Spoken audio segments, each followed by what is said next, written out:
सितंबर world charity day, यानी funding का day, यानी कि ख़ास तौर पे समाजी तंजीमों से जो मुंसलिक होता है, जो सोशल हवाले से अपनी एक्टिविटीज़ करते हैं।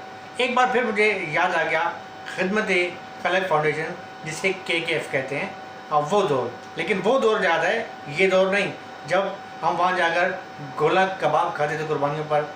तनकीद का निशाना ज़रूर बनी। मैं ये नहीं कह रहा हूँ कि मैं उन्हें जो है वो इसकी अपना एक तारीफ़ कर रहा हूँ, तारीफ़ों को पुल बांध दूँगा।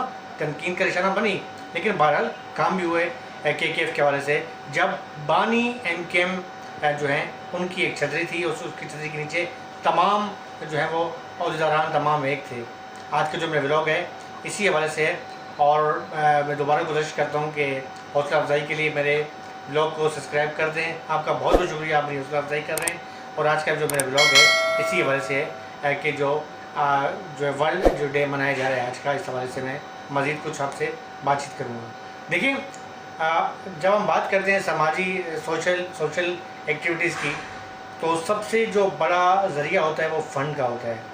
अच्छा, KKF की अगर हम बात करते हैं, या जमात इस्लामी की खिदमत जो है वो अल खिदमत है, उसकी बात करते हैं, तो उनके पास एक बहुत बड़ा एक तंजीमी नेटवर्क भी था। और जाहिर बात है कि जब MKM पर तो ये इल्ज़ाम भी लगे उस दौर में कि जी कुर्बानी की जो है वो खालें ज़बर से छीन ली जाती हैं। किसी हद मतलब वाक़यात हुए, मैं ये उनको मैं डिनाई नहीं कर रहा कि वाक़यात जब मतलब वो कराची में जो हालात इस तरीके से चल रहे थे, इसमें सिर्फ MKM की बात नहीं करूँगा, बल्कि हर जमात, हर तंजीम जहाँ पर अच्छे होते हैं वहाँ बुरे भी होते हैं। तो ये मामला को तो आप अलग रखते हैं, ये तो मामला चलते रहते हैं।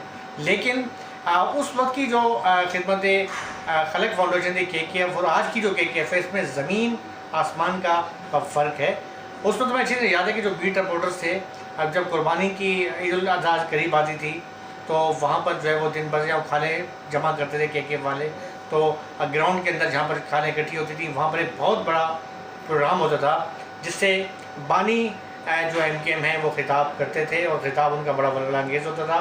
और ख़िताब के बाद बड़े मजाक के तरीके से और सहाफ़ियों को मुखातिब भी करते, कारकुनों को मुखातिब करते। उसके बाद कहा जाता कि गोला कबाब के मज़े लुटें, और बड़ी वसी तरीके से जो है वहाँ पर गोला कबाब की जो मतलब हर रिपोर्टर की कोशिश हुई थी कि जो KKF का प्रोग्राम है मैं अटेंड करूँ, क्योंकि KKF के प्रोग्राम में मज़े का जो है गोला कबाब, फिर साथ में चटनी, फिर साथ में हलवा, वो ईद की खुशियों को और ज़्यादा दोबाला कर देता था। इसी तरीके से अगर हम बात करते हैं कराची की, हम शहर की बात करें, तो अल खिदमत की हम बात करें, तो मतलब वो बिल्कुल ये ज़्यादती होगी कि उसको उनका जिक्र हम ना करें।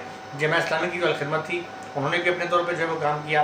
फिर आस्ता आस्ता जैसे मतलब और जो जैसे ईदी सेंटर था, ईदी अपना ईदी वेलफेयर है, ईदी वेलफेयर के बाद शिबा बन गया।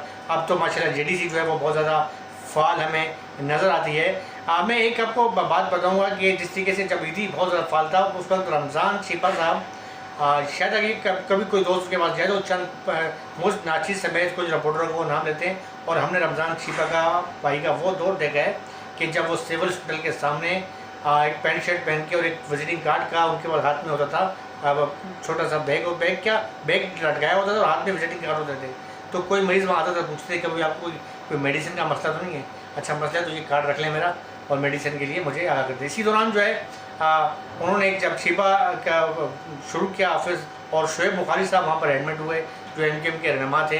तो शुएब बुखारी साहब से उनकी जो है वो बहुत अच्छी हो गई, और वहाँ पर उन्होंने शुएब बुखारी साहब ने जब खुद देखा कि काफ़ी ज़्यादा एक्टिव है रमज़ान शिपा साहब, तो आस्ता आस्ता उन्होंने, उस वक्त हुकूमत थी ऐसी पावरफुल थी MKM, तो आस्ता आस्ता इन्हें जो है वहाँ पर वो जगह भी दी गई। हमने वो भी दौर देखा कि जब वो रमज़ान शिपा को जगह दी गई, फिर वो जगह तोड़ी गई। बहुत लंबी बहस है इस पर, मैं कभी तफसीली व्लॉग बनाऊँगा।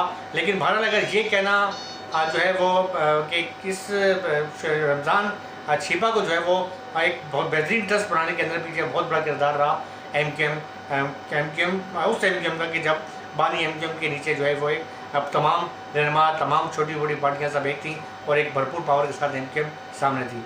तो बहरहाल बाद में इल्ज़ाम भी लगे, इल्ज़ाम की जद भी लगी छिपा वेलफेयर पे कि जी शायद वो MKM के अंदर आते हैं। लेकिन अब बहरहाल अब चूँकि वो काफ़ी माशाल्लाह खुद उतने एक्टिव हो चुके हैं, हर जगह उनकी शाखें हैं। इसी तरीके से जैसे आजकल हमारे से बहुत ही प्यारे ज़फ़र अब्बास साहब हैं, शायद ही कोई ऐसा गवर्नर हाउस में प्रोग्राम हो जिसमें ज़फ़र अब्बास साहब नज़र ना आते हों।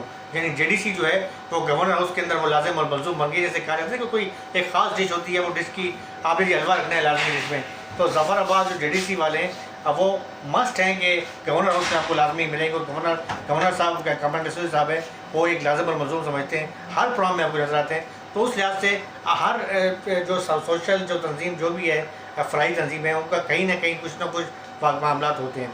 बात हम कर रहे थे इसकी KKF की। KKF को ऊपर इल्ज़ाम भी लगे और ये बहुत से इल्ज़ाम भी लगे कि जी KKF जो है वो कुर्बानी खालिद छीन लेती है। ऐसे वाक़यात भी हुए, मुकदमात भी हुए और कई जब गिरफ्तारी हुई लोगों ने इतराफ़ भी किया। लेकिन मौजूदा जो MKM है, जिसे MKM पाकिस्तान कहा जाता है, इस वक्त MKM पाकिस्तान जो है KKF के हवाले से क्या एक्टिविटीज़ कर रही है। देखें, जब PSP एक हुई थी और PSP जम हुई थी MKM के अंदर, उसके बाद से हमने कोई नहीं देखा कि एज ए बीट रिपोर्टर और हमारे दोस्त भी इस बात की तस्दीक करेंगे कि कोई KKF का कोई बहुत ही बड़ा वैसा प्रोग्राम, शानदार प्रोग्राम हो कि जो हम सुनहरी लफ्ज़ों में लिखें कि जैसा कि उस दौर की मैंने बात की, वहाँ मैं भी याद है वो गोला कबाब खाना, उस खाना, लेकिन वो ऐसा कोई प्रोग्राम नहीं कर सके। दूसरी बात यह कि KKF के उस ज़माने में जब पाकिस्तान में मुख्तलिफ ऐसे वाक़यात हुए, ज़लज़ले आए थे, तो हमने देखा था कि KKF अल-खिदमत भी गई थी। देखिए, अल-खिदमत को मैं बार बार इसलिए जिक्र कर रहा हूँ कि मैं सिर्फ KKF की बात करूँगा तो आप कहेंगे कि शायद ये एक क्यों की कर रहा है। अल-खिदमत के जमात इस्लामी का मैं बीट रिपोर्टर में वहाँ गया हूँ। वहाँ पर जब अज़ून सिंध में अज़ून सिंध में सैलाब आया था, तो वहाँ पर जाके मैंने खुद देखा कि अल-खिदमत के जो कारकुनान हैं, वहाँ के जो जमात इस्लामी के जो रहनुमा थे, उन्होंने जाकर वहाँ पे कंबल बांटे, वहाँ पर जाके इजनास बांटी, तो उनका भी अपनी जगह पर मैं उनका लाजमी जिक्र करूँगा। KKF थी, KKF ने जो है उनकी जो उस दौर में जो है मसाफाती कमेटी, उनकी जो अपनी कमेटी थी जो मुख्तलिफ सूबों में काम करती थी, वहाँ पर बहुत ज़्यादा एक्टिव थी। तो वहाँ पर कश्मीर तक गए, गिलगित गए, वहाँ पर जब मसला आया तो KKF ने भी अपनी एक्टिविटीज़ की। सिर्फ ये कहना गलत होगा कि जी वो KKF जो है सिर्फ अपने MKM के जो है वो उनके लिए जो वर्कर्स हैं, उनके लिए जो जाँबाज हो गए या असीर हो गए, उनके लिए कर रही थी, नहीं, ऐसा था। खिदमत भी कर रही थी, ये भी कर रहे थे, ये भी कर रहे थे, बहरहाल काम सब करते हैं। लेकिन बात ये होती है असल में कि अब इतनी NGOs बन चुकी हैं, इतने इदारे बन चुके हैं कि हर बंदा पैसा खर्च करते हुए 10 बार सोचता है। एक तो मामला ये है कि जो कहते हैं ना कि ब्लैक मनी को अवॉइड करने के लिए सबसे आसान ज़रिया है कि आप एक अपनी NGO बना लें और NGO का दफ्तर खोल लें, आपकी सारी जो ब्लैक मनी है वो अवॉइड हो जाएगी। यानी बड़ा आसान है। अगर आपको थोड़ा सा हमारे इदारे से इस पर रिसर्च करें तो आपको इतने घनौने किरदार के लोग नज़र आएंगे, इन जो सोशल तंजीमें बनी हुई हैं, जो NGOs बनी हुई हैं, और NGOs की आप धंधे देखें, इनके ब्लैकमेलिंग देखें, तो बहुत बड़े मामला खोलेंगे। अच्छा, क्या होता है कि किसी भी शख्स को जिसने अपने ब्लैक मनी को अवॉइड करना होता है, उसे सामने पेश कर दिया जाता है, उससे कोई बड़े प्रोग्राम करवा लिए जाते हैं, वो धड़ाधड़ जो है लोगों को फंड देते हैं, ये करता है। तो ये मामला तो इतने चल चुके हैं कि आप जो है सोशल डिपार्टमेंट जो है वहाँ पर पैसे दें अपने नाम के, जो है वो माकूल उनका वो है, उनके भी हर जगह रेट मुकर्रर है, आपको तमाम क्लियरेंस मिल जाएगी, तमाम एजेंसी क्लियरेंस मिल जाएगी, अपनी NGO बना के अपने बैठे और ऐश करें, फंड वगैरह आता रहेगा। लेकिन जहाँ बात आती है बड़ी जमातों की, एहतसाब वहाँ भी होता है। मैं एक बात करूँगा, देखिए एक बात मानने की है कि जब रिजवान ईदी के जो इख्तलाफ हुए थे, वो इख्तलाफ फैसल ईदी साहब के साथ क्यों हुए थे, क्या हुए थे, इसकी भी बहुत बड़ी दास्तान है, उस पर भी मैं यकीन तौर बाद में बात करूँगा। लेकिन मेरे ख्याल में ये वो मौजूद नहीं है, इस वक्त नहीं है वो बात करने का। रिजवान ईदी जब अलग हुए और अल-खिदमत में है, तो मेरी एक बार रिजवान ईदी से मुलाकात हुई, तो मैं रिजवान भाई से एक बात पूछी, मैंने रिजवान भाई एक बात बोल रहे हैं, वहाँ पर आप ईदी सेंटर में भी थे, यहाँ पे कैसा पाया आपने खिदमत को?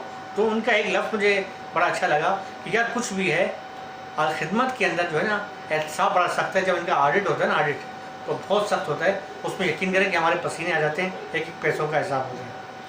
हम KKF की बात करेंगे, देखिए KKF भी जब तक गांधी MKM थे, एक उसका भी उनका भी एक ऑडिट उनका भी बड़ा सख्त था।